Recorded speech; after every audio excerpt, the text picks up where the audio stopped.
محترم وطنوالو درې نیم کاله پس مې د لایو ویډیو کوشش وکړو او ویډیو بلاک شوله. هغې نوټیفیکیشن مې تاسو سره شریک کړل. د محترم مشر محمود خان اچکزي انتخاب پرون د هغه په کور باندې چاپه او د پاکستان د منافقتونو په حواله سره مې خبرې کولې.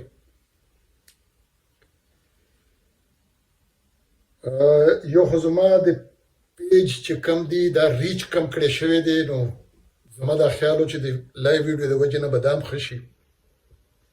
خو لایو ویډیو ته پرې نه ښودلم. د محمود خان اچکزي په کور باندې چاپه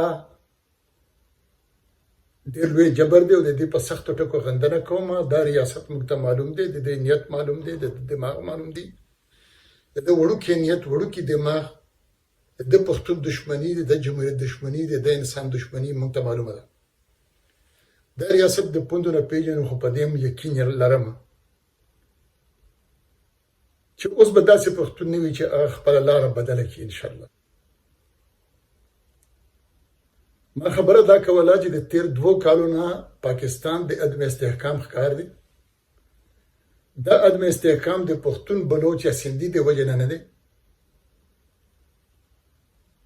دا د پاکستان د پنجاب حکمران طبقه په خپلو کې په جګړه ده، ځکه د عدم استحکام ښکار دی. انتخابات وشول، انتخابات ملکونو ته استحکام ورکوي، خو زمونږ جرنیلانو ته خو ځوړند پارلمان خوند ورکوي. ځوړند پارلمان یې راوستو. مخکې په پاکستان کې د الیکشن ټګي الزامونه لګېدل، خو دا دې ځل الزامونه ډېر بدل دي. مخکې به ووایي چې د آرو ټګي وکړه، مخکې به ووایي چې الیکشن کمیشن وکړه، مخکې به دا ووایي چې کمیشنر وکړه، ډپټي کمیشنر وکړه. اوس ټولې سیاسي ډلې وایي چې دا فوج وکړه. دویمه عجبه خبره دې ځل دا وشوله چې لیډران په ښکاره وایي. احمد ولي د اسمبلې په دیوال باندې ووایي چې کنلانو، بریګیډیرانو، جنرالانو پیسې اخیستې دي 5 کروړ نه واله تر 25 کروړ پورې. محمود خان اچکزي محترم مشر په قومي اسمبلې کې دا وویل.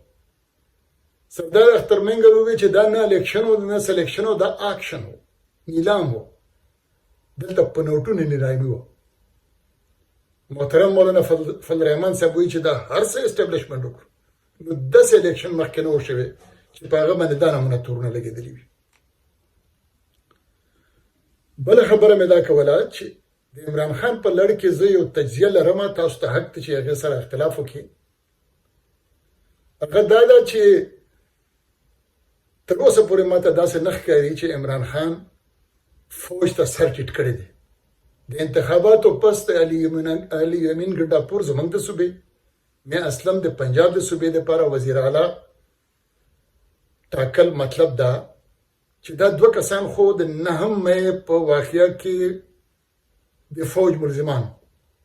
نو دی وایي چې دا به وزیر اعلی کومه. نو مطلب دا دی چې د فوج ته دا ویل غواړي چې د ستا ملزم زما هیرو دی. او چې کله مشر محمود خان اچکزي په اسمبلې کې یو تاریخي تقریر وکړو، نو وایي همدغه د صدارتي امیدوار دی. نو مطلب دا چې فوج ته یې ووایي چې زما خو ستا مخالف زما ملګری دی. خو درېیم کار چې کوم عمران خان کړی دی هغه دا دی چې IMF ته کوم د لیټر لیکلی دی، خط لیکلی دی، دا مې په خپله کتلی دی. خو دا مې د وکیلانو ملګرو سره هم بحث کړی دی. زما په ډیپلوماټس کې 2 ملګري دي، هغوی سره مې بحث کوو. هغوی دا ډېر خطرناک خط دی. خطرناک معنا چې زموږ ستاسو د خوښې خط دی. دا صورتحال خو دی. صدارتي انتخاب کې به مشر محمود خان اچکزي الیکشن نو ګټي، خو د هغې د وجې نه تحریک انصاف کې ډېر خلک به دا پوه شي چې د فوج او خفیه ادارو په سیاست کې څه کار دی. دا تحریک انصاف مخکې نه ویل، د پارلمان سوپرمیسي خبره مخکې نه ده کړې، نو کیدای شي دا څه زده کړه وکړي. په دې زه پوه یم چې په پاکستان کې کومه مینسټریم سیاسي پارټو ته حوالدار سترګې حوالې ده، هلته تللی دی، خو هسې د ګټې په حواله سره تاوان خو شته نه څه چې قومي اسمبلې حلف اوچتولی شي، نو الیکشن هم کولی شي. په دې کې بدې خو نشته. بله فائدې به د دې الیکشن دا وي چې اسف علي زرداري نه به باب پارټي ایم کیو ایم دا به وزارتونه اخلي ګورنري به علي نغدې به علي دا قومي اسمبلی به د انسان د خرڅ یو منډۍ جوړه شي دا پکار ده چې د حقیقت خلکو ته پته ولګي ما خو همیشه ویلي دي چې دا پارلیمان صرف ډیبیټینګ کلب دی نور هیڅ اختیار نشته دی خو دا حقیقت خلکو ته هم ښکاره شي که نه چې د دې پارلیمان هیڅ حیثیت نشته دی نو په دې ملک کې د فوج حقیقت خلکو ته ښکاره شو د پارلیمان حقیقت خلکو ته ښکاره شو او دا ځوړند پارلیمان به نور هم ښکاره کړي د عدلیه حقیقت هم خلکو ته ښکاره دی او ښکاره شو او نور به هم ورته ښکاره شي میډیا چې کومه ده مخکې د خلکو ته پته ده چې دا نسل پرسته ده دا دهشتګرده میډیا ده دا لفافه جرنالیزم دی او ځکه خو خلک دغه میډیا کمه ګوري او سوشل میډیا زیاته ګوري نو د پاکستان ادارې چې څومره ولس ته ښکاره کېږي دومره د مظلوم قومونو مظلومو طبقو په ګټه ده او بیا موجوده انتخابات خو په پښتنو کې ډېر لوی شعور انشاءالله راوستلی دی په پښتونخوا وطن کې داسې سیاسي ډله نشته چې هغې دا نه وي ویلي چې دا انتخابات دې فوج پټ کړل د دندې وکړه د خرڅ کړل که څوک د مذهب په نامه سیاست کوي هغوی هم دا وایي کم پرست وي که ملکي سیاست کوي وزیر اعظم وي که هر څوک نو پښتنو ته خو به دا ښه پته ولګېده چې د دې فوج خو صرف زما ترهګر نه دي پاللي صرف زما نسلکشي نه ده کړې صرف یې زما صندوقونه زما فریجونه زما کمبلې نه دي پټې کړي دې خو الیکشن هم پټ کو الیکشن هم خرڅ کو دا تصور چې کله پښتون ته نور هم واضح شي دا به ډېرې ګټې راوړي د محمود خان چکزي او د هغه پارټي دغه اصول چې کم دی چې فوج ته په سیاست کې د برخه اجازت نه دی پکار جنسو ته په دې کې دا د دوی ډېر پخوانی دی هر ورکر په دې باندې پوهېږي په دې کې د ټولو نه ښه ګویانه انسان بهترین مقرر محمود خان چکزي دی نو مخکې د ټول تقریرونه یو طرف ته اوس د صدارتي امیدوار په حواله سره بل طرف ته د صدارتي امیدوار تقریر په سفارتخانو کې هر سفارتخانه نوٹ کوي عام تقریر نشي نوٹ کولی لکه د فنلینډ او د نیپال په شان وړوکي ملکونه به هم دا نوٹ کړي نو دغه به دا ملک په صحیح معنو کې نړۍ ته مخوي خو د دې انشاءالله تعالی دغه ورځې لنډې دي ډېر وخت نه دی چې د دې ملک دا نور منافقتونه به هم ښکاره کېږي خلکو ته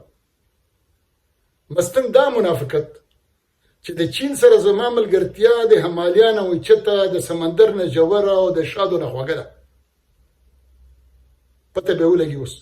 چې دې په کومه کښتۍ کې کښېني دا ایمان به پته ولګي دغه چې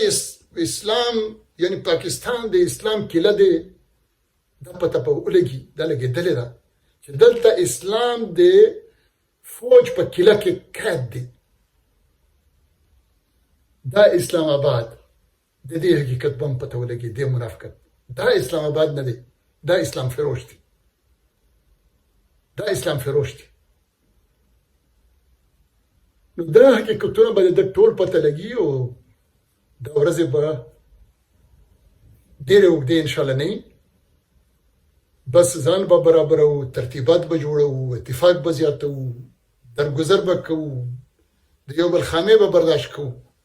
او د ارمان شهید دا شعرونه به حقیقت کیږي انشاءالله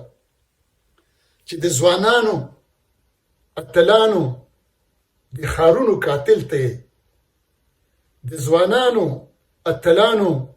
د ښارونو قاتل ته وخت به راشي بیا به ګورو پاکستان منافق